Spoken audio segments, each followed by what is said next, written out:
Hi guys, may gabi so nakapang-grocery na naman kami guys. So, may laman na naman oh.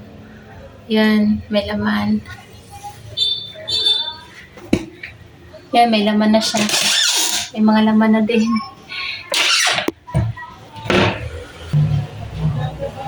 Yung iba nandito guys, hindi pa to naayos. Ang mga pagkain, inayos. Yun yung una kong inayos ito. Ano to? Mga personal na gamit to. Ilan lang muna yan. So, meron kami ano guys, pulburon. Tapos, tinapay pa kami dito. At may tirang kanin guys, kay si Princess. Pag uwi niya, hindi na siya kumain. So, kakarating ko lang din galing sa trabaho.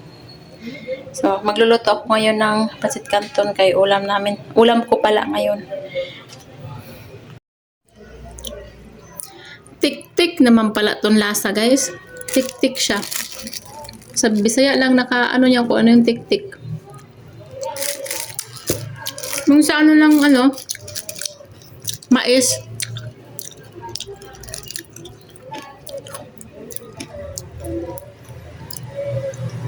Tik-tik ng mais.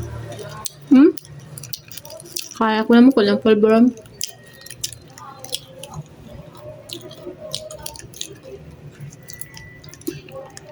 Ano pala to?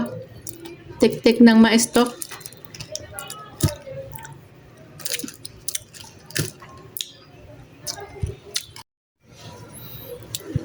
Kain na tayo guys. Kain tayo. Pancit canton na ulam.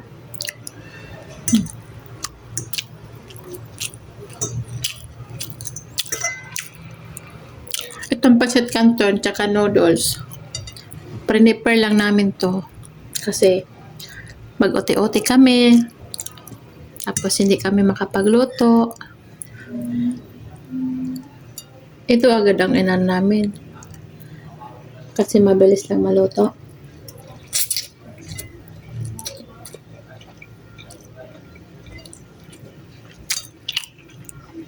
Yung dilata, baon namin yan sa trabaho. Kasi hindi kami masyado nabili sa labas ng ulam. Kasi Princess, masilan siya.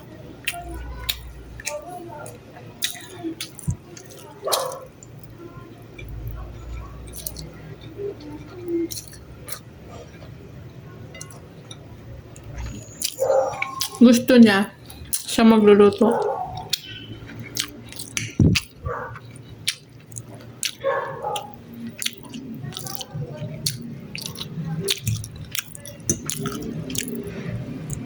Buti may kasama kami di oh.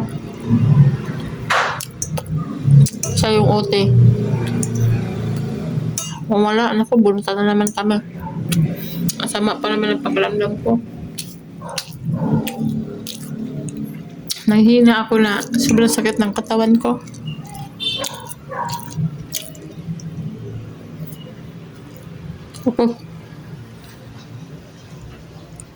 Antok na antok ako.